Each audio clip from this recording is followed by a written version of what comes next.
Vaishnavebhyascha kripa sindhubhya eva cha patitanam pavanebhyo Vaishnavebhyo namo namaha. Jaya Shri Krishna Chaitanya Prabhu Nityananda Shri Advaita Gadadhar Shivasati Gaura Bhakta Vrinda. Hare Krishna Krishna Krishna Hare Hare Hare Rama Rama Rama Hare Hare. Shri Nrsimha Jai Nrsimha Jai Jai Nrsimha Paladesha Jaya Padma Mukha Padma Bringa. All right, we can begin with chapter 7, verse 21. Swarnam yatagra vasuhemakara kshetreshu yogaistadabhigyanapnayat kshetreshu deheshu tathatma yogar adhyatma vidbrahma gatim labheta.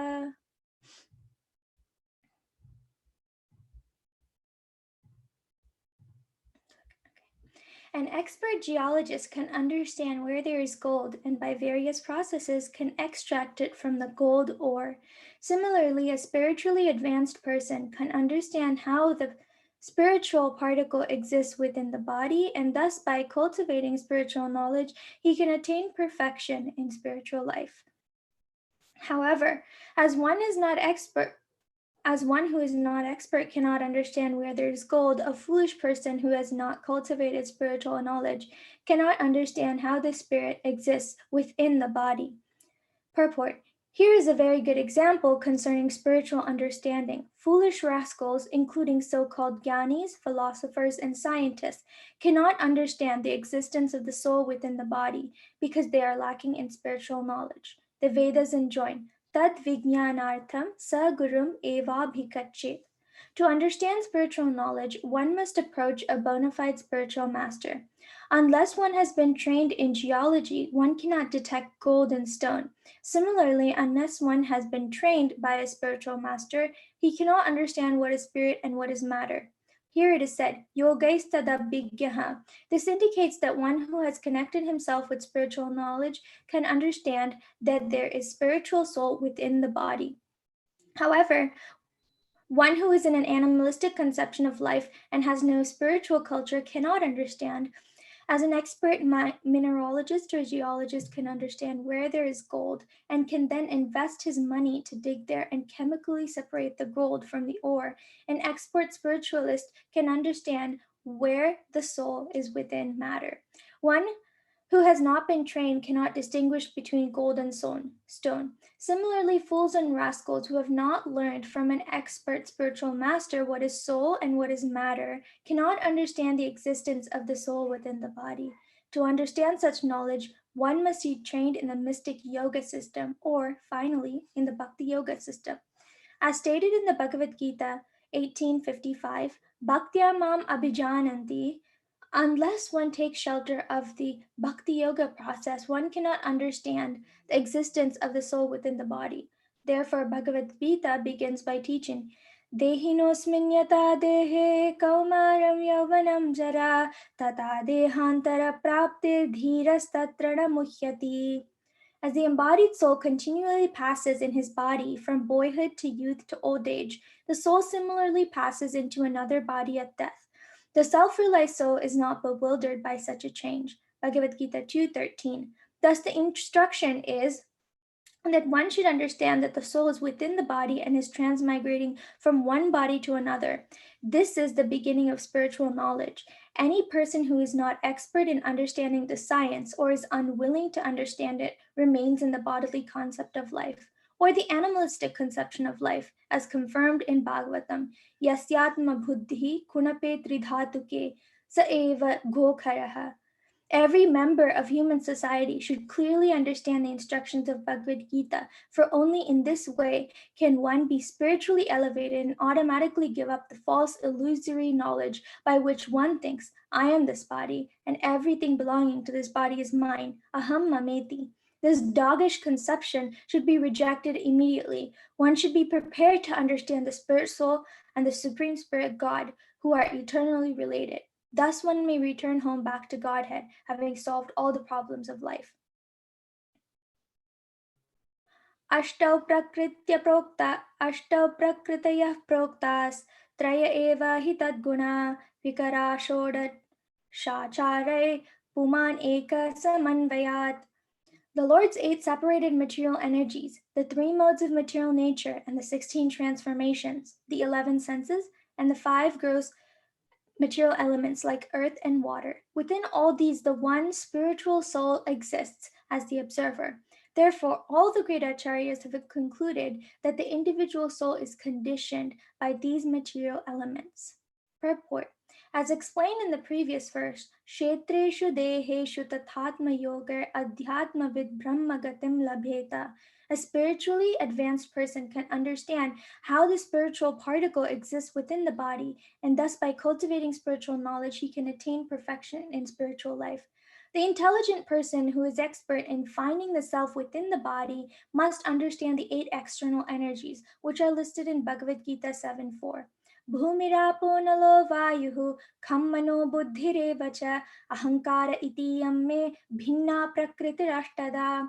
Earth, water, fire, air, ether, mind, intelligence, and false ego. Altogether, these 8 comprise my separated material energies. Bhumi, earth, includes all the objects of sense perception. Rupa, form. Rasa, taste. Gandha, smell. Shabda, sound. And sparsha, touch. Within the earth are the fragrances of roses, the taste of sweet fruit, and whatever else we want. As stated in Srimad Bhagavatam 1.10.4, Sarva Kama Dugha Mahi, the earth Mahi contains all our requirements. Thus, the objects of sense perception are all present in Bhumi or the earth. The gross material elements and subtle material elements, mind, intelligence, and ahankar, false ego, constitute the total material energy. Within the total material energy are the 3 modes or qualities. These qualities, sattva guna, raja guna, and tamo guna, belong not to the soul but to the material energy. It is because of the interaction of these 3 material modes of nature that the 5 knowledge gathering senses, the 5 working senses, and their controller, the mind, are manifested. Then according to these modes, the living entity gets the opportunity to perform different types of karma with different types of knowledge, thinking, feeling, willing. Thus, the bodily machine begins to work. This has all been properly analyzed in Sankhya Yoga by the great acharyas, especially by the Supreme Personality of Godhead Krishna in his incarnation as Devahuti Putra Kapila. This is indicated here by the word acharyai. We need not follow anyone who is not authorized acharya. Acharyavan Purusho Veda. One can understand the truth fully when he has taken shelter of an acharya.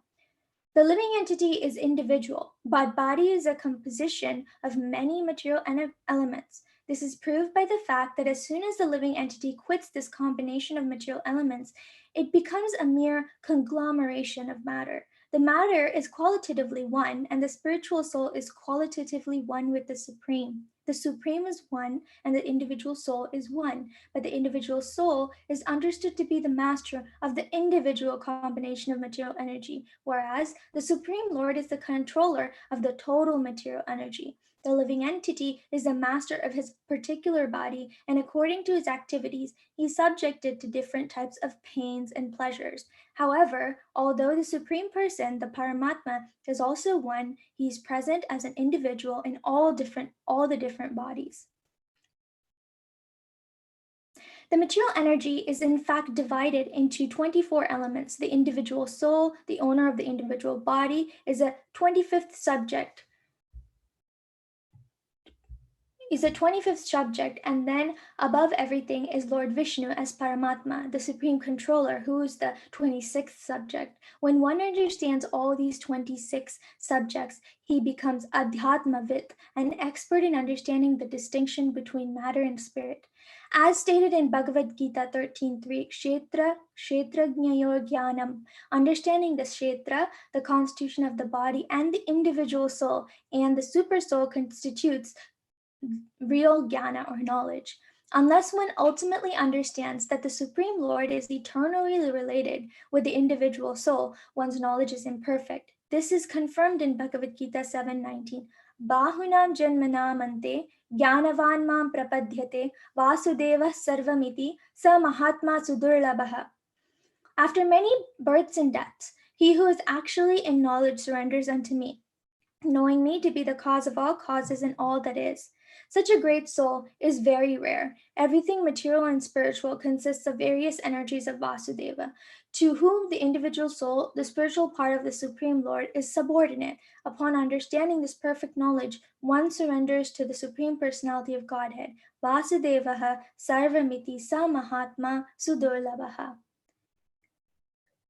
देहस्तु सर्वसङ्घातो जगत्तष्टुरिति द्विधा अत्रैव मृग्यपुरुषो नेति नेतीत्यतत्यजन्. There are two kinds of bodies for every individual soul: a gross body made of 5 gross elements and a subtle body made of 3 subtle elements. When these bodies, however, is the spirit soul, one must find the soul by analysis, saying, "This is not it, this is not it." Thus one must separate spirit from matter. As previously stated, Svarnam yatha gravasu hemakara kshetreshu yogaistadabhignya apnayat. An expert in the study of soil can find out where gold is and then dig there. He can then analyze the stone and test the gold with nitric acid. Similarly, one must analyze the whole body to find within the body the spirit's soul. In studying one's own body, one must ask himself whether his head is his soul, his finger are his souls, his hand is his soul, and so on. In this way, one must gradually reject all the material elements and the combination of material elements in the body. Then, if one is expert and follows the Acharya, he can understand that he is the spiritual soul living within the body. The greatest Acharya, Krishna, begins his teachings in Bhagavad Gita by saying, Dehinosmin yata dehe kaumaram yauvanam jara tata dehantara praptir dhirastatrana muhyati. As the embodied soul continually passes in this body from boyhood to youth to old age, the soul similarly passes into another body at death. The self-realized soul is not bewildered by such a change. The spirit soul possesses the body and is within the body. This is the real analysis. The soul never mixes with the body elements. Although the soul is within the body, it is separate and always pure. One must analyze and understand his self. This is self-realization. Neti is the analytical process of rejecting matter. By expertly conducting such an analysis, one can understand where the soul is. One who is not expert, however, cannot distinguish gold from earth, nor the soul from the body. Anvaya vyatirekena vivekenoshtatmana swargasthana samam nayar vimrishadbhir asatvarai. Sober and expert persons should search for the spirit soul with minds purified through analytical study in terms of the soul's connection with and distinction from all things that undergo creation, maintenance, and destruction. A sober person can study himself and distinguish the soul from the body by analytical study. For example, when one considers his body, his head, his hands, and so on, one can certainly understand the difference between the spirit, soul, and the body. No one says, "I head." Everyone says, "my head." Thus, there are two entities, the head and I. They are not identical, although they appear to be one conglomeration. One may argue, when we analyze the body, we find a head, hands, legs, a belly, blood, bones, urine, stool, and so on. But after everything is considered, where is the existence of the soul? A sober man, however, avails himself of this Vedic instruction. Yato va imani bhutani jayante, yena jatani jivanti, yat prayantyabhi abhisamvishanti tad vijignasava tad brahmeti. Thus, he can understand that the head, hands, legs, and indeed the entire body have grown on the basis of the soul. If the soul is within the body, head, hands, and legs grow, but otherwise they don't. A dead child does not grow up, for the soul is not present. If by a careful analysis of the body one still cannot find the existence of the soul, this is due to his ignorance. How can a gross man fully engaged in materialistic activities understand the soul, which is a small particle of spirit 1/10,000th the size of the tip of a hair? Such a person foolishly thinks that the material body has grown from a combination of chemicals, although he cannot find them. The Vedas inform us, however, that chemical combinations do not constitute the living force. The living force is the Atma and Paramatma, and the body grows on the basis of that living force. The fruit of a tree grows and undergoes 6 kinds of change because of the presence of the tree. If there were no tree, there could be no question of the growth and maturity of a fruit. Therefore, beyond the existence of the body are the Paramatma and Atma within the body. This is the first understanding of spiritual knowledge explained in Bhagavad-Gita. Dehinosmin yata dehe. The body exists because of the presence of the Supreme Lord and the Jiva, which is part of the Lord. This is further explained by the Lord himself in Bhagavad-Gita 9:4. Maya tatamidam sarvam jagadavyaktamurtina matsthani sarva bhutani nachaham teshvavastitaha. By me, in my unmanifested form, this entire universe is pervaded. All beings are in me, but I am not in them. The Supreme Soul exists everywhere. The Vedas enjoin Sarvam Kalav Idam Brahma. Everything is Brahman or an expansion of Brahman's energies. Sutre Manigana Iva. Everything rests on the Lord, just like pearls strung together on a thread. The thread is the principal Brahman. He is the supreme cause, the supreme Lord upon whom everything rests. Matta parataram nanyat. Thus, we must study the Atma and Paramatma, the individual soul and the super soul, upon whom the entire material cosmic manifestation rests. This is explained by the Vedic statement, Yato va imani bhutani jayante yena jatani jivanti. बुद्धे जागरणं स्वप्न सुषुप्तिर इति वृद्धया तायेनैव अनुभूयन्ते सोऽध्यक्षः पुरुषः परः. Intelligence can be perceived in 3 states of activity: wakefulness, dreaming, and sleep. The person who perceives these 3 is to be considered the original master, the ruler, the Supreme Personality of Godhead. Without intelligence, one cannot understand the direct activities of the senses, nor can he understand dreaming or the cessation of all gross and subtle activities. The seer and controller is the Supreme Personality of Godhead, the Supreme Soul, by whose direction the individual soul can understand when he is awake, when he is sleeping, and when he is completely in trance. In Bhagavad-Gita 15:15, the Lord says, Sarvasya chaham hridi sannivishto matta smritir jnanam apohanam cha. I am seated in everyone's heart, and from me come remembrance, knowledge, and forgetfulness.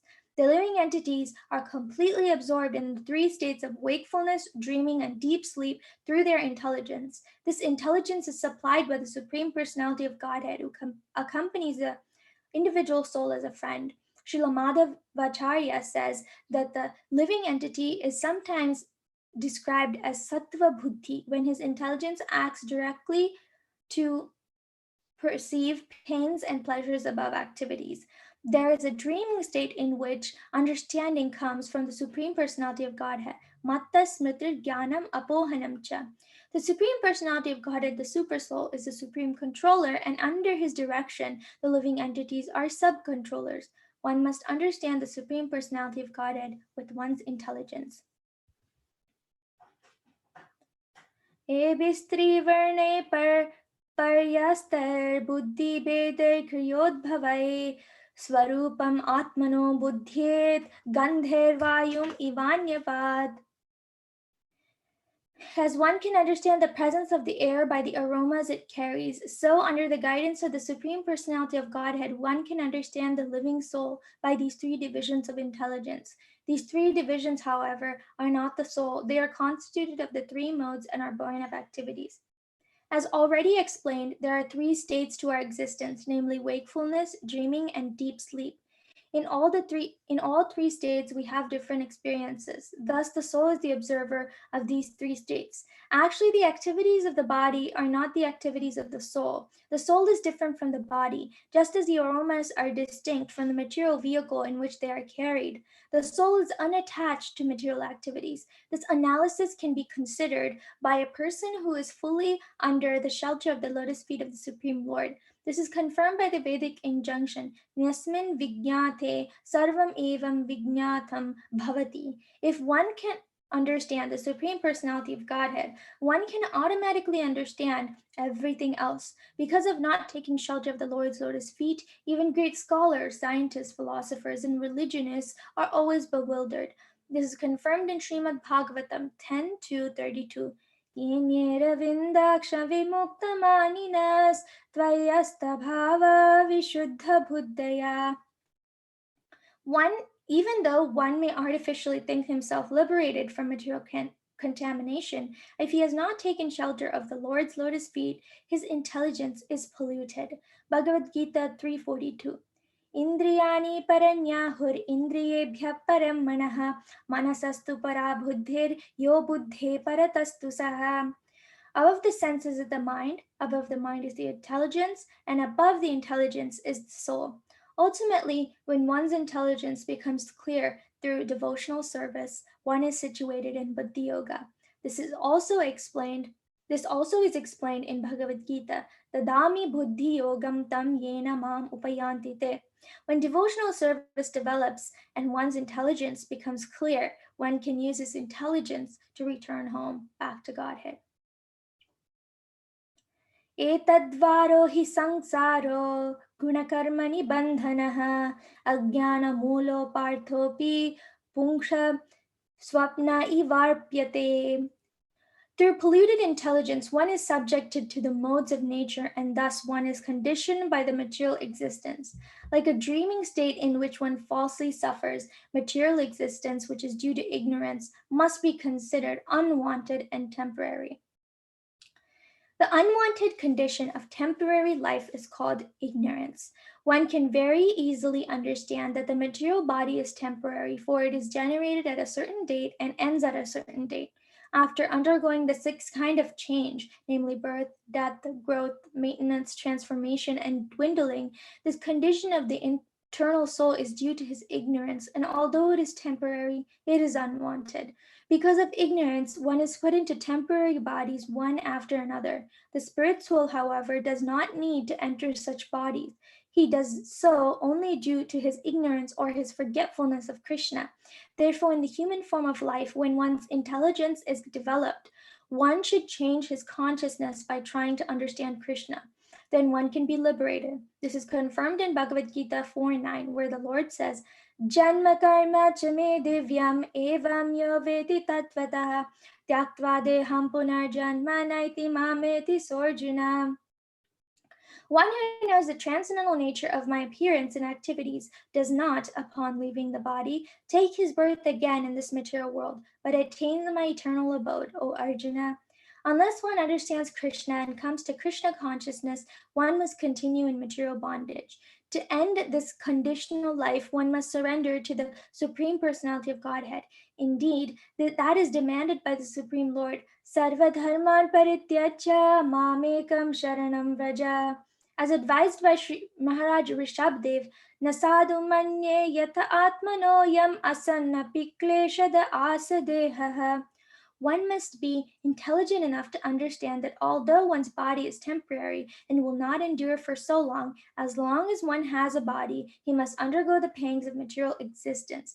Therefore, if by good association, by the instructions of a bona fide spiritual master, one takes to Krishna consciousness, his conditional life of material existence is vanquished, and his original consciousness, known as Krishna consciousness, is revived.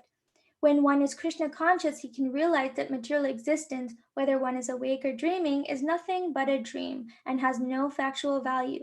This realization is possible by the grace of the Supreme Lord. This grace is also present in the form of the instructions of Bhagavad-Gita. Therefore, Sri Chaitanya Mahaprabhu's mission is for everyone to engage in welfare activities to awaken the foolish living entity, especially in human society, so that he may come to the platform of Krishna consciousness and benefit by liberation from conditional life. In this connection, Srila Madhvacharya cites the following verses.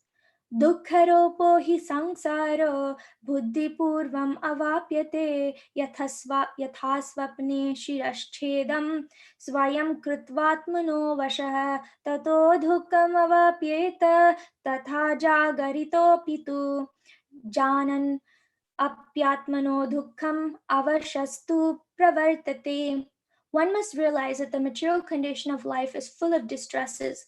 One can realize this with purified intelligence. When one's intelligence is purified, he can understand that unwanted temporary material life is just like a dream. Just as one suffers when his head is cut off in a dream, in ignorance one suffers not only while dreaming, but also while awake. Without the mercy of the Supreme Personality of Godhead, one continues in ignorance and is thus subject to material distresses in various ways. Tasmad bhavabdhikartavyam karmanam trigunatmanam bijanirharanam yoga pravaho paramodhyaha. Therefore, my dear friends, O sons of the demons, your duty is to take to Krishna consciousness, which can burn the seed of fruitive activities artificially created by the modes of material nature and stop the flow of intelligence in wakefulness, dreaming, and deep sleep. In other words, when one takes to Krishna consciousness, his ignorance is immediately dissipated. This is confirmed in Bhagavad-Gita 4.26. Mam chayo vyabhicharena bhakti yogena sevate sagunan samatitaitan brahma bhuyaya kalpate. One who engages in full devotional service, who does not fall down in any circumstance, at once transcends the modes of material nature and thus comes to the level of Brahman. By the practice of Bhakti Yoga, one immediately comes to the spiritual platform, transcendental to the actions and reactions of the three modes of material nature. The root of ignorance is material consciousness, which must be killed by spiritual consciousness or Krishna consciousness. The word bija nirharanam refers to burning the root cause of material life to ashes.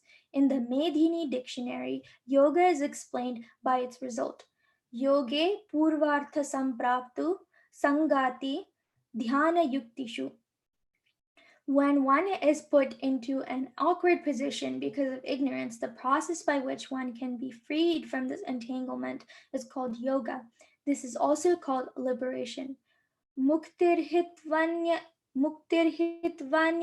rupam sarupena vyavastitihi. Mukti means giving up one's position in ignorance or illusion by which one thinks in a way contrary to his constitutional position. Returning to one's constitutional position is called mukti. And the process by which one does this is called yoga. Thus, yoga is above karma, jnana, and sankhya. Indeed, yoga is the ultimate goal of life. Krishna therefore advised Arjuna to become a yogi. Tasmad yogi bhavarjuna. Lord Krishna further advised in Bhagavad Gita that the first class yogi is he who has come to the platform of devotional service. Yoginam api sarvesham madgatinantaratmana Shraddhavan bhajate yo mam samaya yuktatamo mataha. Of all yogis, he who always abides in me with great faith, worshipping me in transcendental loving service, is most intimately united with me in yoga and is the highest of all. Bhagavad Gita 6.47. Thus, one who always thinks of Krishna within the core of his heart is the best yogi. By practicing this best of all yoga systems, one is liberated from the material condition. Tatropaya sahasranam ayam bhagavatodhitaha yad ishvare bhagavati yathayar agnasatratihi. One of the different processes recommended for disentanglement from material life, the one personally explained and accepted by the Supreme Personality of Godhead, should be considered all perfect. That process is the performance of duties by which love for the Supreme Lord develops. Purport: among the linking processes that develop that elevate one from bondage to material contamination. The one recommended by the Supreme Personality of Godhead should be accepted as the best. That process is clearly explained in Bhagavad-Gita, where the Lord says, Sarva dharman parityajya mam ekam sharanam vraja.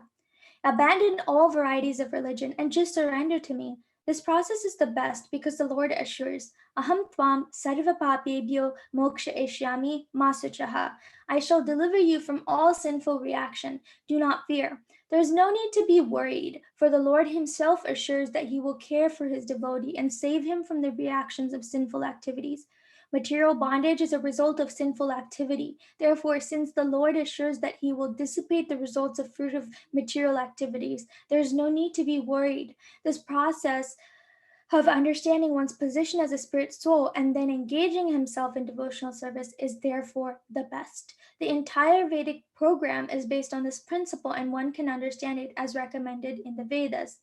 Yasya deve para bhaktir yatha deve tata guru tasyaite katita hyartha prakashante mahatmanaha.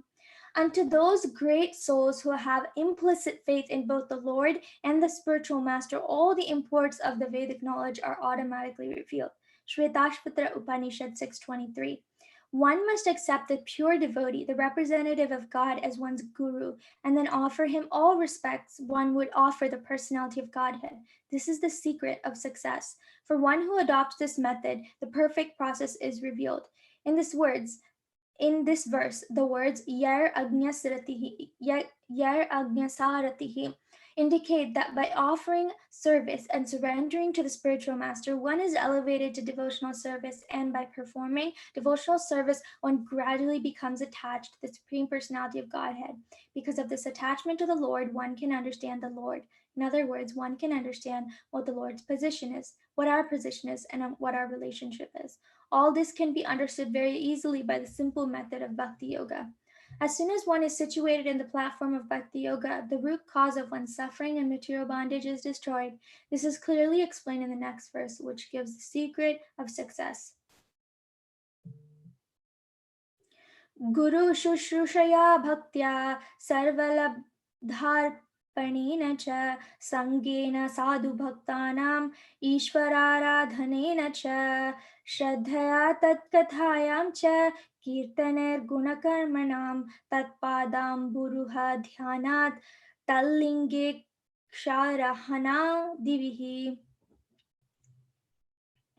One must accept the bona fide spiritual master and render service unto him with great faith, devotion, and faith. Whatever one has in one's possession should be offered to the spiritual master, and in the association of saintly persons and devotees, one should worship the Lord, hear the glories of the Lord with faith, glorify the transcendental qualities of the Lord, always meditate on the Lord's lotus feet, and worship the deity of the Lord strictly according to the injunctions of the Shastra and Guru. In the previous verse, it has been said that the process which immediately increases one's love and affection for the Supreme Personality of Godhead is the best of many thousands of ways to become free from the entanglement of material existence. It is also said, Dharmasya tattvam nihitam guhayam. Actually, the truth of religious principles is extremely confidential. Nonetheless, it can be understood very easily if one actually adopts the principles of religion. As it is said, Dharmam tu sakshat bhagavat pranetam. The process of religion is enunciated by the Supreme Lord because he is the supreme authority. This is also indicated in the previous verse by the word bhagavatodhitaha. The injunctions or directions of the Lord are infallible and their benefits are fully assured. According to his directions, which are explained in this verse, the perfect form of religion is Bhakti Yoga. To practice Bhakti Yoga, one must first accept a bona fide spiritual master. And Srila Rupa Goswami in his Bhakti Rasamrita Sindhu 1.274-75 advises, Guru Padashayastasmad Krishna Dikshadi Sikshanam Vishrambhena Guru Seva Sadhu Vartmanu Vartanam Sadhu Dharma Pritchabogadi Sadharma Pritchabogadi Tyagha Krishnasya Hetave. One's first duty is to accept a bona fide spiritual master. The student or disciple should be very inquisitive. He should be eager to know the complete truth about eternal religion, Sanatana Dharma. The words Guru Shushrushraya mean that one should personally serve the spiritual master by giving him bodily comforts, helping him in bathing, dressing, sleeping, eating, and so on. This is called Guru Shushrushanam. A disciple should serve the spiritual master as a menial servant, and whatever he has in his possession should be dedicated to the spiritual master. Pranair arthair dhiyavacha. Everyone has his life, his wealth, his intelligence, and his words, and all of them should be offered to the Supreme Personality of Godhead through the medium of the spiritual master. Everything should be offered to the spiritual master as a matter of duty, but the offering should be made to the spiritual master with heart and soul, not artificially to gain material prestige. This offering is called arpana. Moreover, one should live among devotees, saintly persons, to learn the etiquette and proper behavior of devotional service. Srila Vishwanath Chakravarti Thakur remarks in this connection that whatever is offered to the spiritual master should be offered with love and affection, not for material adoration. Similarly, it is recommended that one associate with devotees, but there must be some discrimination. Actually, a sadhu, a saintly person, must be saintly in his behavior. Sadhavaha sadacharaha. Unless one adheres to the standard behavior, one's position as a sadhu, a saintly person, is not complete. Therefore, a Vaishnava, a sadhu, must completely adhere to the standard of behavior. Srila Vishwanath Chakravarti Thakur says that a Vaishnava, a person initiated into the Vaishnava cult, should be offered the respect befitting a Vaishnava, which means that he should be offered service and prayers. However, one should not associate with him if he is not a fit person with whom to associate. हरिः सर्वेषु भूतेषु भगवानास्त ईश्वरः इति भूतानि मनसा कामैस्तैः साधु मानयेत्. One should always remember the Supreme Personality of Godhead in his localized representation as the Paramatma, who is situated in the core of every living entity's heart. Thus, one should offer respect to every living entity according to the living entity's position or manifestation. Harihi sarveshu bhuteshu. This statement is sometimes misunderstood by unscrupulous persons who wrongly conclude that because of Hari, the Supreme Personality of Godhead, is situated in every living entity is therefore Hari. Such foolish persons do not distinguish between Atma and the Paramatma, who are situated in every body. The Atma is the living entity, and the Paramatma is the Supreme Personality of Godhead. The individual living entity, however, is different from the Paramatma, the Supreme Lord.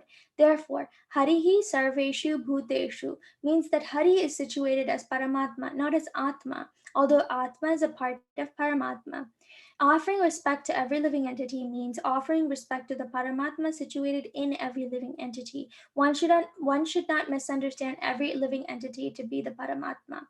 Sometimes unscrupulous persons designate a living entity as Daridra Narayana, Swami Narayana, this Narayana, or that Narayana. One should clearly understand that although Narayana is situated in the core of the heart of every living entity, the living entity never becomes Narayana. एवं निर्जितषड्वर्गैः क्रियते भक्तिरीश्वरे वासुदेवे भगवती यया संलभ्यते रतिः. By these activities, as mentioned above, one is able to cut down the influence of the enemies, namely lust, anger, greed, illusion, madness, and jealousy, and thus situated, one can render the service of the Lord. In this way, one surely attains the platform of loving service to the Supreme Personality of Godhead. Purport. As mentioned in the verses 30 and 31, one's first duty is to approach the spiritual master, the representative of the Supreme Personality of Godhead, to begin rendering service to him. Prahlada Maharaj proposed that from the very beginning of life, Kaumaram Acharet Pragnaha, a small child should be trained to serve the spiritual master while living at the Gurukul. Brahmachari Gurukule Vasandanto Gururhitam. Bhagavatam 7:12:1. This is the beginning of spiritual life.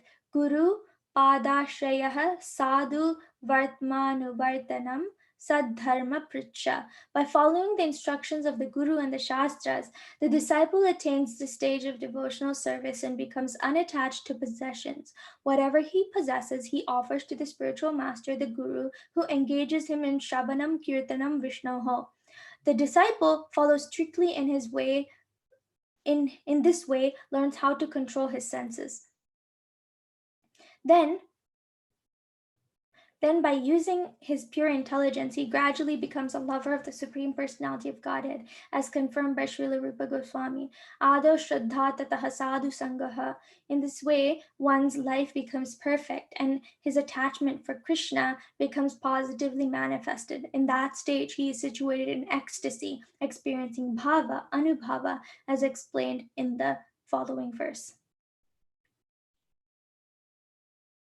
निशम्य कर्माणि गुणनतुल्यान् वीर्याणि लीलतनुभेकृतानि यदाति हर्षोत्पुलकाशु गद्गदं प्रोत्कण्ठ उद्गायति रौति नृत्यति. One who is situated in devotional service is certainly the controller of his senses, and thus he is a liberated person. When such a liberated person, the pure devotee, hears of the transcendental qualities and activities of the Lord's incarnations for the performance of various pastimes, his hair stands on end on his body, tears fall from his eyes, and in his spiritual realization, his voice falters. Sometimes he very openly dances, sometimes he sings loudly, and sometimes he cries. Thus he expresses his transcendental jubilation.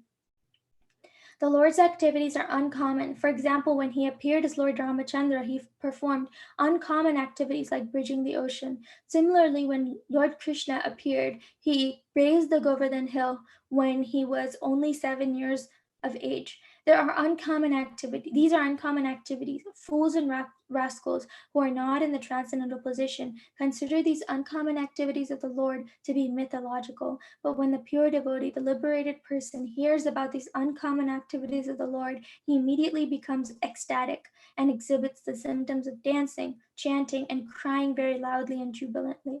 This is the difference between a devotee and a non-devotee.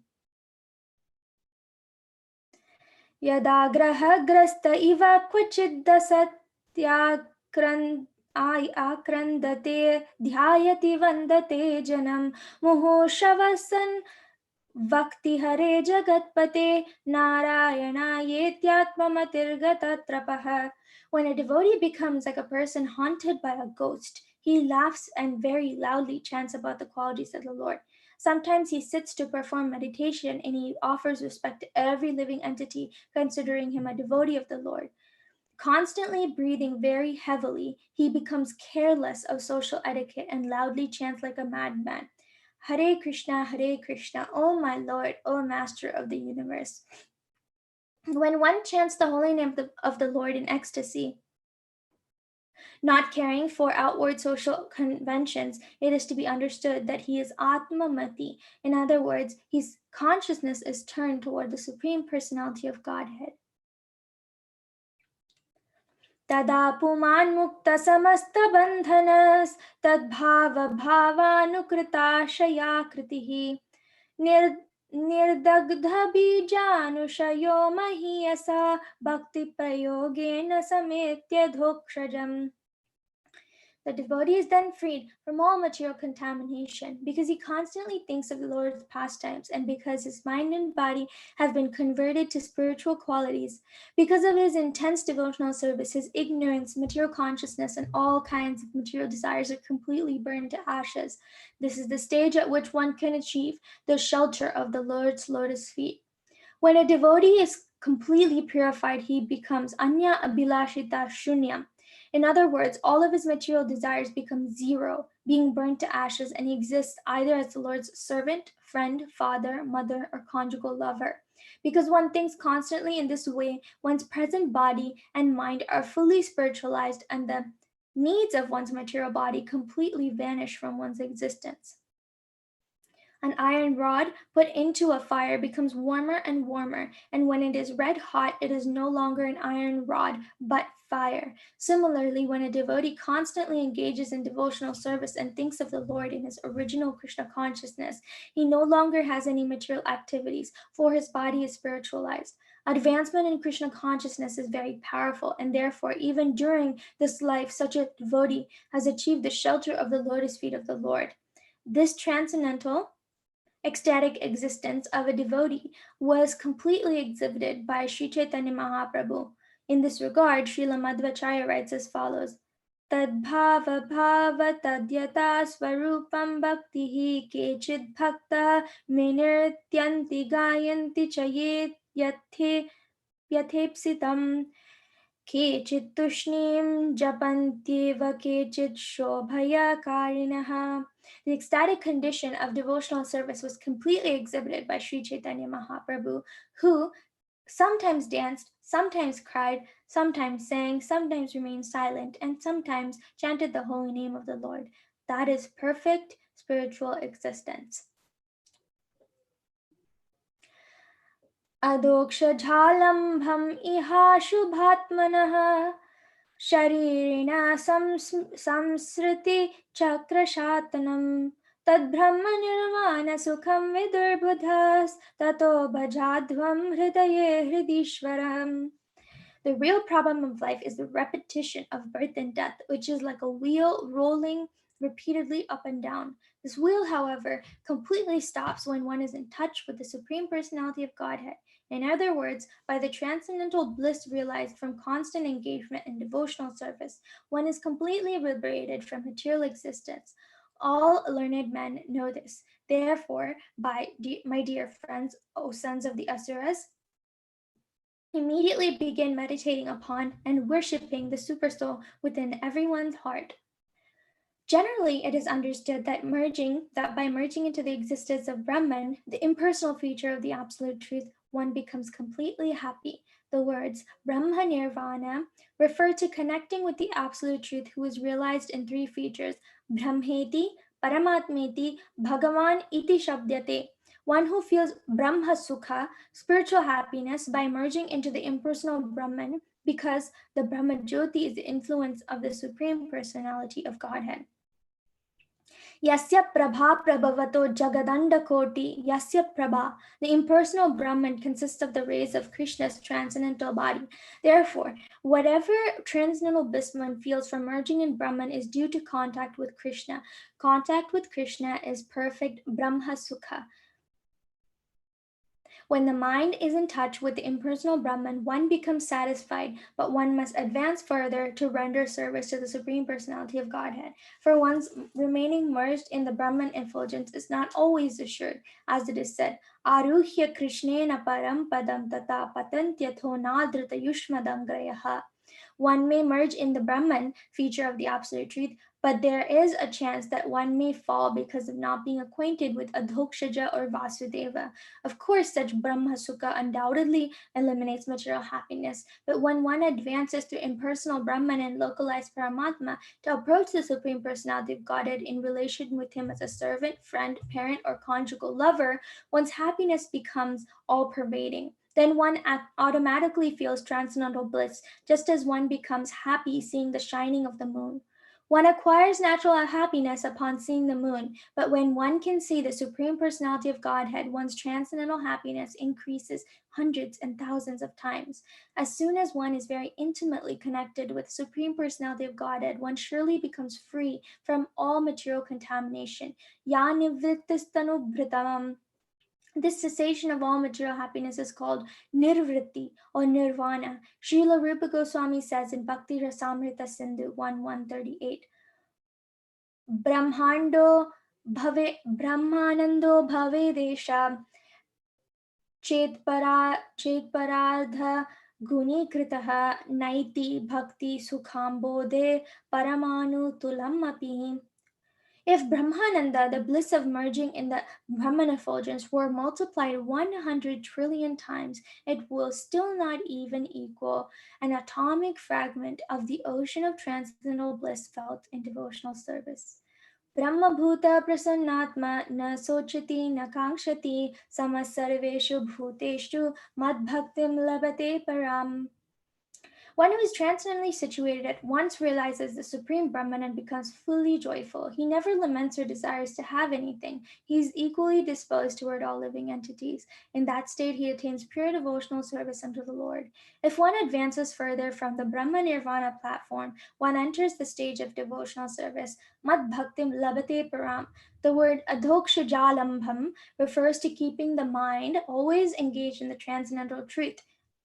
In the absolute truth, who is beyond the mind and material speculation. Savai Manak Krishna Padara Vindayo. This is the result of deity worship. By constantly engaging in the service of the Lord and thinking of his lotus feet, one is automatically freed from all material contamination. Thus, the word Brahma Nirvana Sukham indicates that when one is in touch with the absolute truth, material sense gratification is completely nullified.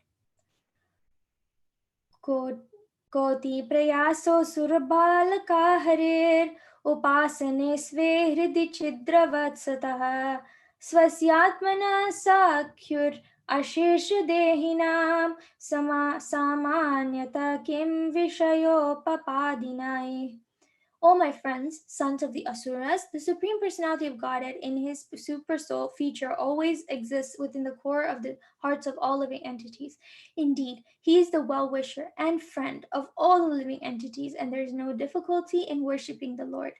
Why then should people not engage in his devotional service? Why are they so addicted to unnecessarily producing artificial paraphernalia for sense gratification? Because the personality of Godhead is supreme, no one is equal to him, no one is greater than him. Nonetheless, if one is a devotee of the supreme personality of Godhead, the Lord is easily obtainable. The Lord is compared to the sky, because the sky is vast, yet within the reach of all, not only of human beings, but even of the animals. The Supreme Lord, in his Paramatma feature, exists as the best well-wisher and friend. As confirmed in the Vedas, Sayujo Sakyo, the Lord, in his super soul feature, always stays in the heart along with the living entity. The Lord is so friendly to the living entity that he remains within the heart so that one can always contact him without difficulty. One can do this simply by devotional service. Shravanam, Kirtanam, Vishnoho, Smaranam, Padasevanam. As soon as one hears of the Supreme Personality of Godhead, Krishna Kirtana, one immediately comes in touch with the Lord. A devotee immediately comes in touch with the Lord by any or all of the items of devotional service. Shravanam, Kirtanam, Vishnu, Smaranam, Padasevanam, Archanam, Vandanam, Dhasyam, Sakyam, Atma, Nivedanam. Therefore, there is no difficulty in coming in contact with the Supreme Lord. Koti Prayasaha. On the other hand, going to hell requires a great endeavor. If one wants to go to hell by illicit sex, meat eating, gambling, and intoxication, he must acquire so many things. For illicit sex, he must arrange for money for brothels. For meat eating, he must arrange for many slaughterhouses. For gambling, he must arrange for casinos and hotels. And for intoxication, he must open many breweries. Clearly, therefore, if one wants to go to hell, he must endeavor very much. But if he wants to return home back to Godhead, there is no difficult endeavor. To go back to Godhead, one may live alone, anywhere, in any condition, and simply sit down, meditate upon the Supersoul, and chant and hear about the Lord. Thus, there's no difficulty in approaching the Lord.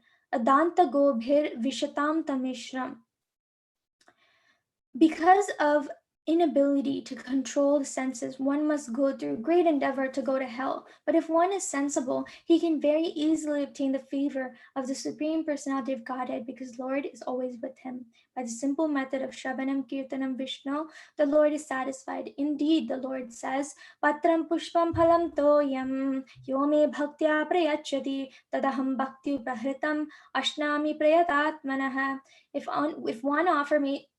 one offers me with love and devotion a leaf, flower, fruit, or water, I will accept it. 926. One can meditate upon the Lord anywhere and everywhere. Thus, Prahlad Maharaj advised his friends, the sons of the demons, to take this path back home, back to Godhead, without difficulty. Raya kalatram pashava sutadayo grihamahi kunjara kosha bhutayah sarver dritha kama kshana bhangurayashuha kurvanti martyasya kiyat priyam chalah. One's riches, beautiful wife, and female friends, one's sons and daughters, one's residence, one's domestic animals like cows, elephants, horses, one's treasury, economic development, and sense gratification. Indeed, even the lifetime in which one can enjoy all these material opulences are certainly temporary and flickering. Since the opportunity of human life is temporary, what benefit can these material opulences give to a sensible man who has understood himself to be eternal? This verse describes how the advocates of economic development are frustrated by the laws of nature. As the previous verse asks, Kim Vishayo Papadinai? What is the actual benefit of so called economic development? The history of the world has factually proved that attempts to increase economic development for bodily comfort through the advancement of material civilization have done nothing to remedy the inevitability of birth, death, old age, and disease. Everyone has knowledge of huge empires throughout the history of the world: the Roman Empire, the Mughal Empire, the British Empire, and so on. But all the societies engaged in such economic development, sarvirtakamaha, have been frustrated by the laws of nature through periodic wars, pestilence, famine, and so on. Thus, all their attempts have been flickering and temporary. In this verse, therefore, it is said, Kurvanti martyasya kiyat priyam chala. One may be very proud of possessing a vast empire, but such empires are impertinent. After 100 or 200 years, everything is finished. All such positions of economic development, although created with great endeavor and hardship, are vanquished very soon. Therefore, they have been described as chala. An intelligent man should conclude that material economic development is not at all pleasing. The entire world is described in Bhagavad-Gita as dukkhalayam ashashvatam, miserable and temporary. Economic development may be pleasing for some time, but it cannot endure. Thus, many big businessmen are now very morose because they are being harassed by various plundering governments. In conclusion, why should one waste time for so called economic development, which is neither permanent nor pleasing to the soul? On the other hand, our relationship with Krishna, the Supreme Personality of Godhead, is eternal, Nitya Siddha Krishna Prema. The pure souls are eternally in love with Krishna, and this permanent love, either as a servant, a friend, a parent, or a conjugal lover, is not at all difficult to revive. Especially in this age, the concession is that simply by chanting the Hare Krishna mantra, Hare Nama, Hare Nama, Hare Nama Eva Kevalam, one revives his original relationship with God and thus becomes so happy that he does not want anything material. As enunciated by Srila Chaitanya Mahaprabhu, Sri Chaitanya Mahaprabhu, Na dhanam, na jhanam, na sundarim, kabitam va jagadisha kamaye. A very advanced devotee in Krishna consciousness does not want riches, followers, or possessions. Raya kalatram pashava sutadhayo grihamahi kunjara kosha bhutayaha. The satisfaction of possessing material opulences, although perhaps of a different standard, is available even in the lives of dogs and hogs, who cannot revive their eternal relationship with Krishna. In human life, however, our eternal dormant relationship with Krishna is possible to revive. Therefore, Prahlad Maharaj has described this life as arthadam. Consequently, instead of wasting our time for economic development, which cannot give us any happiness, if we simply try to revive our eternal relationship with Krishna, we will properly utilize our lives. Should we continue till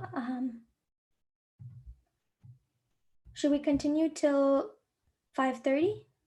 Yes. Okay.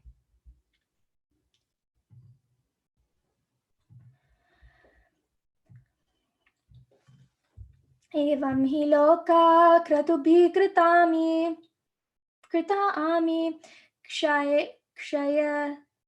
क्षयिष्णव सातिशयाना निर्मलः तस्माददृष्टा श्रुतदूषणं परं भक्त्योक्तयेषं भजतात्मलब्धये It is learned from Vedic literature that by performing great sacrifices, one may elevate himself to the heavenly planets. However, although life in the heavenly planets is hundreds and thousands of times more comfortable than life on earth, the heavenly planets are not pure, nirmalam, are free from the taint of material existence. The heavenly planets are also temporary, and therefore they are not the goal of life. The Supreme Personality of Godhead, however, has never been seen or heard to possess inebriety. Consequently, for your own benefit and self-realization, you must worship the Lord with great devotion, as described in the revealed scriptures. As stated in the Bhagavad-Gita, Kshine Punye Martya Lokam Vishanti. Even if one is promoted to the higher planetary systems by performing great sacrifices which are accompanied by the sinful act of sacrificing animals, the standard of happiness in Swargaloka is also not free of disturbances. There is a similar struggle for existence even for the king of heaven, Indra. Thus, there is no practical benefit in promoting oneself to the heavenly planets. Indeed, from the heavenly planets, one must return to this earth after one has exhausted the results of his pious activities. In the Vedas, it is said, Tadyateha karmajito lokah kshiyate evam evamutra punyajito lokah kshiyata. As the material positions we acquire here by hard work are vanquished in due course of time, one's residence in the heavenly planets is also eventually vanquished. According to one's activities of piety in different degrees, one obtains different standards of life, but none of them are permanent and therefore they are all impure. Consequently, one should not endeavor to be promoted to the higher planetary systems only to return to this earth or descend still lower to the hellish planets. To stop the cycle of going up and coming down, one must take to Krishna consciousness. Sri Chaitanya Mahaprabhu therefore said, Brahmanda Brahmite Kon Bhagyavan Jeev Guru Krishna Prasade Bhai Bhakti Lata Beach. Madhya 19, 151. The living entity is rotating in the cycle of birth and death, going sometimes to the higher planets and sometimes to the lower planets. But that is not the solution to the problems of life. But if by the grace of Krishna one is fortunate enough to meet a guru, a representative of Krishna, one gets the clue to returning home back to Godhead. Having achieved self-realization, this is what is actually desirable. Bhajatatma labdhaye. One must take to Krishna consciousness for self-realization. Yadartaiha karmani vidvan manya asakrin naraha karotyato viparyasam amogham vindate palam. A materialistic person thinking himself very advanced in intelligence continually acts for economic development. But again and again, as enunciated in the Vedas, he is frustrated by material activities, either in this life or in the next. Indeed, the results one obtains are inevitably the opposite of those one desires. No one has ever achieved the result he desired from material activities. On the contrary, everyone has been frustrated again and again. Therefore, one must not waste time in such material activities for sensual pleasure, either in this life or in the next. So many nationalists, economists, and other ambitious persons have tried for happiness individually or collectively, but history proves that they have all been frustrated. In recent history, we have seen many political leaders work hard for individual and collective economic development, but they have all failed. This is the law of nature, as clearly explained in the next verse. Sukhaya dukkha mokshaya sankalpa iha karminaha sadapnoti haya dukkham anihayaha sukhavrataha. In this material world, every materialist desires to achieve happiness and diminish his distress, and therefore he acts accordingly. Actually, however, one is happy as long as one does not endeavor for happiness. As soon as one begins his activities for happiness, his conditions of distress begin. Every conditioned soul is bound by the laws of material nature, as described in Bhagavad-Gita, Prakrite kriyamanani gune karmani sarvashaha. Everyone has achieved a certain type of body given by material nature according to the instructions of the Supreme Personality of Godhead. Ishvara sarva bhutanam hrideshe arjuna tishtati brahmanyan sarva karmani yantra rudhani mayaya. The Supreme Lord is situated in everyone's heart, O Arjuna, and is directing the wanderings of all living entities who are seated as on a machine made of the material energy. 1861. The Supreme Personality of Godhead, the Supersoul, is present in everyone's heart, and as the living entity desires, the Lord gives him facilities with which to work according to his ambitions in different grades of bodies. The body is just like an instrument by which the living entity moves according to the false desires for happiness and thus suffers the pangs of birth, death, old age, and disease in different standards of life. Everyone begins his activities with some plan and ambition, but actually, from the beginning of one's plan to the end, one does not derive any happiness. On the contrary, as soon as one begins acting according to his plan, his life of distress immediately begins. Therefore, one should not be ambitious to dissipate the unhappy conditions of life, for one cannot do anything about them. Ahankara vimudhatma kartaham iti manyate. Although one is acting according to false ambitions, he thinks he can improve his material conditions by his activities. The Vedas enjoin that one should not try to increase happiness or decrease distress, for this is futile.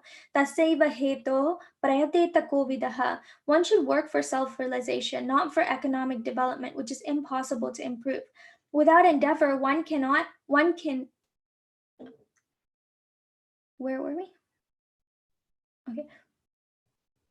Without endeavor, one can get the amount of happiness and distress for which he is destined, and one cannot change this. Therefore, it is better to use one's time for advancement in the spiritual life of Krishna consciousness. One should not waste his valuable life as a human being. It is better to utilize this life for developing Krishna consciousness without ambitions for so-called happiness.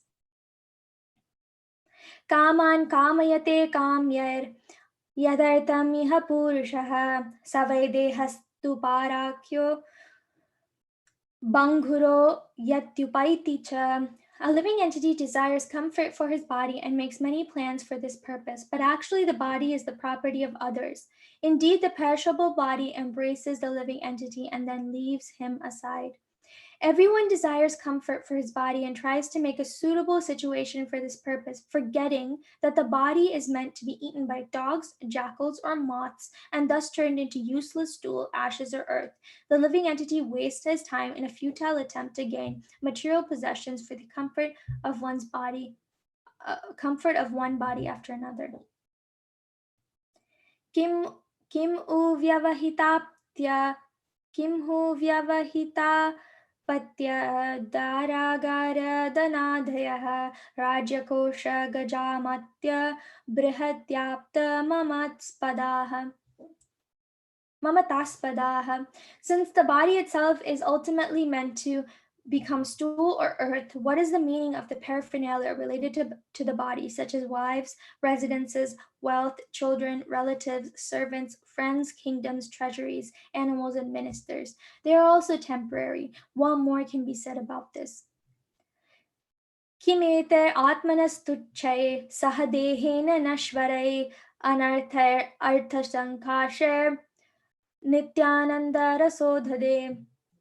All his paraphernalia is very near and dear as long as the body exists, but as soon as the body is destroyed, all things related to the body are also finished. Therefore, actually one has nothing to do with them, but because of ignorance, one accepts them as valuable.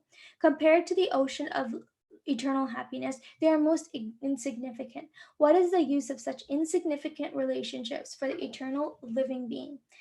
Krishna consciousness, devotional service to Krishna, is the ocean of eternal bliss. In comparison to this eternal bliss, the so-called happiness of society, friendship, and love is simply useless and insignificant. One should therefore not be attached to temporary things. One should take to Krishna consciousness and become eternally happy. Nirupyatam iha swartha kiyan deho bhritasura nishekadishvavastasu klishyamanasya karmabihi.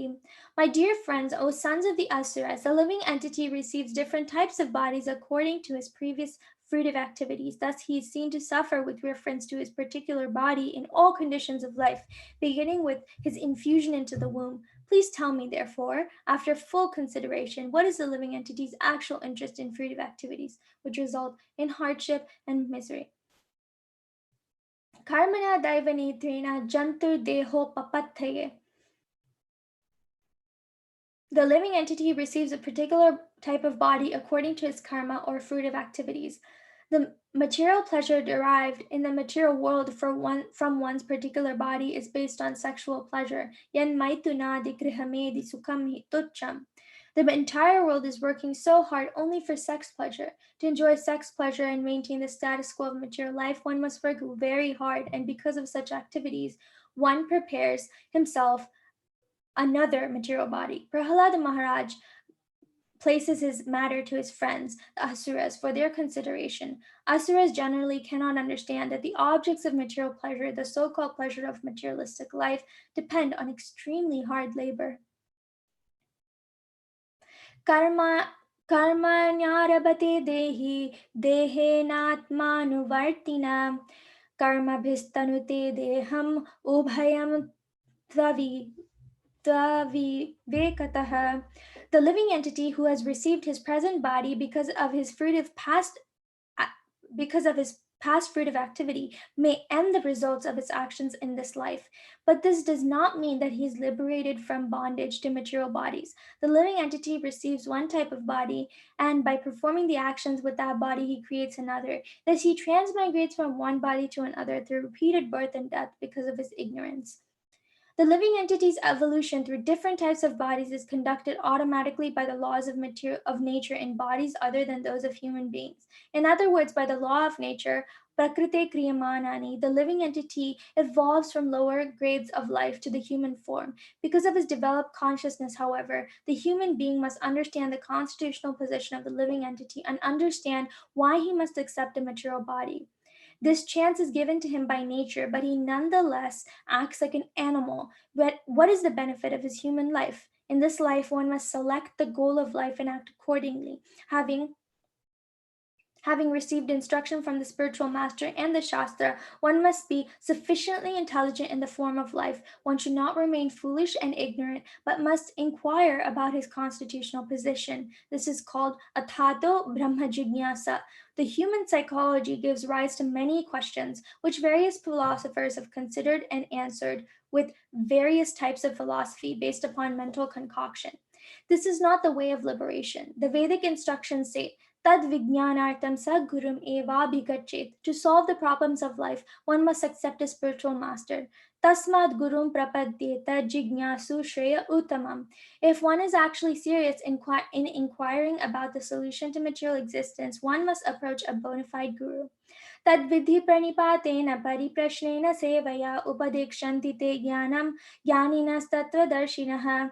Just try to learn the truth by approaching the spiritual master. Inquire from him submissively and render service unto him. The self-realized soul can impart knowledge unto you because he has seen the truth.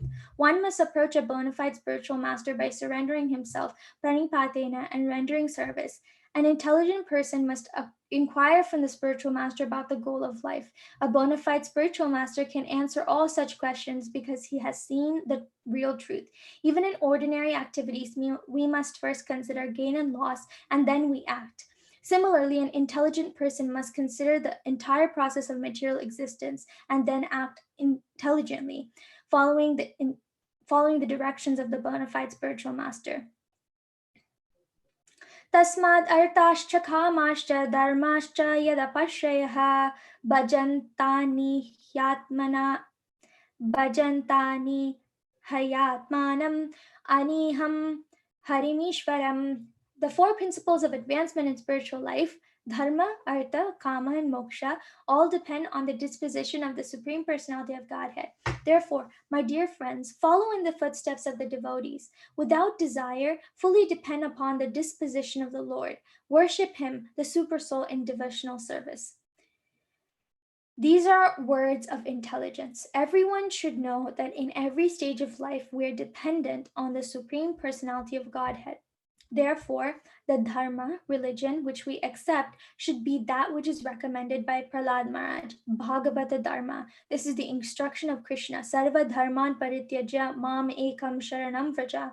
To take shelter of the lotus feet of Krishna means to act according to the rules and regulations of Bhagavata Dharma, devotional service.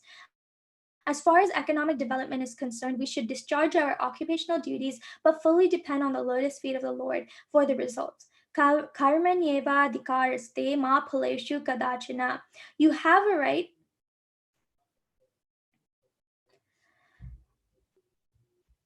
I think Balaram accidentally got dropped from the call. I will pull up.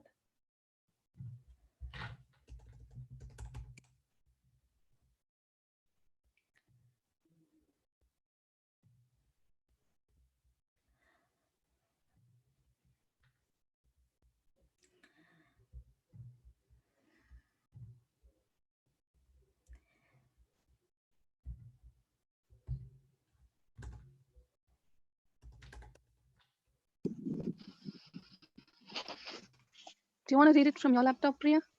Yeah, I'm just finding the verse. Okay. Thank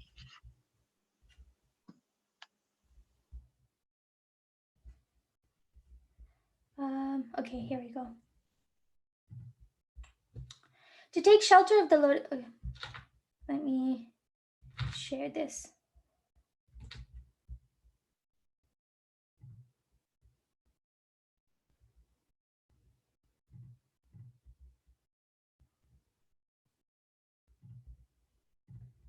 Okay, I hope everyone can see my screen. Yeah. Okay. Right here.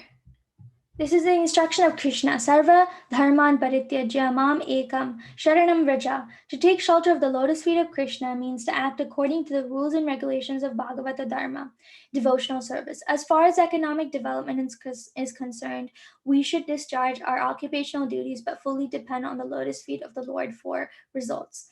Karmaneva dikaraste ma phaleshu kadachana. You have a right to perform your prescribed duty, but you are not entitled to the fruits of action. One second, I'm having an issue here.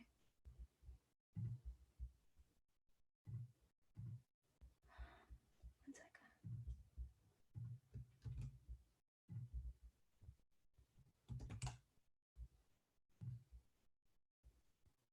Oh, is this Balaram's? Yeah. Okay, thank you. Where were you? I am. Yes, right here. Okay. Okay. You have a right to perform your prescribed duty, but you are not entitled to the fruits of action. According to one's position, one should perform his duties, but for the results, one should fully depend on Krishna. Narottam Das Thakur sings that our only desire should be to perform the duties of Krishna consciousness. We should not be misled by the karma mimamsa philosophy, which concludes that if we work seriously, the results will come automatically. This is not a fact. The ultimate result depends upon the will of the Supreme Personality of Godhead. In devotional service, therefore, the devotee completely depends upon the Lord and honestly performs his occupational duties. Therefore, Prahlad Maharaj advises his friends to depend completely on Krishna and worship him in devotional service. Sarveshamapi bhutanam harir atmeshvara priyah bhutar mahadbhi swakritai Kritanam Jiva Samyitaha. The Supreme Personality of Godhead Hari is the soul and the super soul of all living entities. Every living entity is a manifestation of his energy in terms of the living soul and the material body. Therefore, the Lord is the most dear and he is the supreme controller. The Supreme Personality of Godhead is manifested by his different energies, the material energy, the spiritual energy, and the marginal energy. He is the original source of all living entities in the material world. He is situated in everyone's heart as a super soul.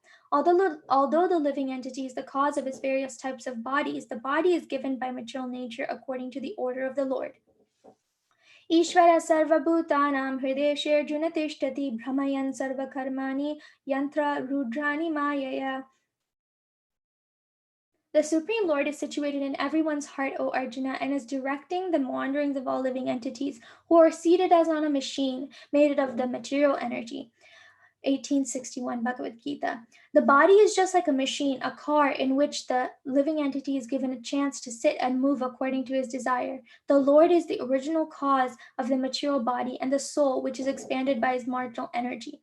The Supreme Lord is the dearmost object of all living entities. Prahlad Maharaja therefore advised his class friends, the sons of the demons, to take shelter of the Supreme Personality of Godhead. Devo suro manusyo va yaksho gandharva eva va bhajan mukunda charanam swastiman Syadyathavayam. If a demigod, demon, human being, yaksha, gandharva, or anyone within this universe renders service to the lotus feet of Mukunda, who can deliver liberation, he is actually situated in the most auspicious condition of life, exactly like us, the Mahajans headed by Prahlad Maharaj. Prahlad Maharaj, by his living example, requested his friends to engage in devotional service, whether in demigod society, asura society, human society, or Gandharva society. Every living entity should take shelter of the lotus feet of Mukunda and thus become perfect in good fortune. Nalam द्विजात्वं देवत्वं ऋषित्वं वासुरात्मजा प्रीणनाय मुकुन्दस्य न वृत्तं न बहुज्ञता न दानं न तपोनेज्या न शौचं न व्रतानि च प्रीयते मलया भक्त्या हरिरन्यद्विडम्बनम्.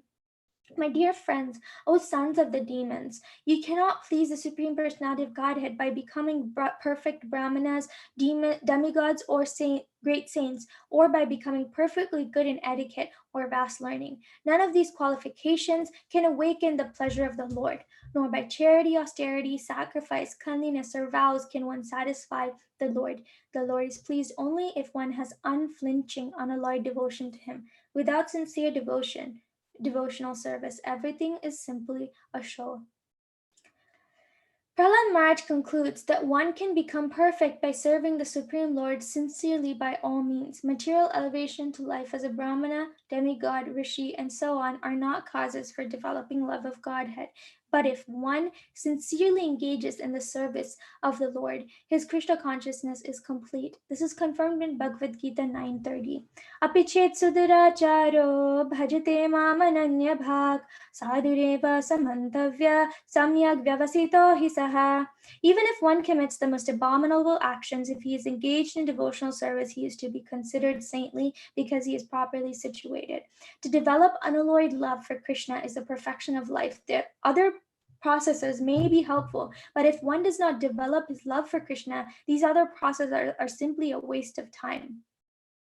Dharma swanushthita pumsa vishvaksena katasu yaha notpadayed yadiratim shrama eva hi kevalam. Duties, dharma, executed by men, regardless of occupation, are only so much useless labor if they do not provoke attraction for the message of the Supreme Lord. Bhagavatam 1:2-8. The test of perfection is one's unalloyed devotion to the Lord. ततो हरौ भगवती भक्तिं कुरुत धानवाः आत्मौपम्येन सर्वत्र सर्वभूतात्मनीश्वरे. My dear friends, O sons of the demons, in the same favorable way that one sees himself and takes care of himself, take to the devotional service to satisfy the Supreme Personality of Godhead, who is present everywhere as a supersoul of all living entities. The word atmopamyena refers to thinking others to be like oneself. One can very intelligently conclude that without devotional service, without becoming Krishna consciousness, one cannot be happy. Therefore, the duty of all devotees is to preach Krishna consciousness everywhere, all over the world, because all living entities without Krishna consciousness are suffering the pangs of material existence. To preach Krishna consciousness is the best welfare activity. Indeed, it is described by Sri Chaitanya Mahaprabhu as para upakar, work for the true benefit of others. The activities of para upakar have been especially entrusted to those who have taken birth in India as human beings. Bharata bhumite haila manushya janmayar janma sarthaka kari kara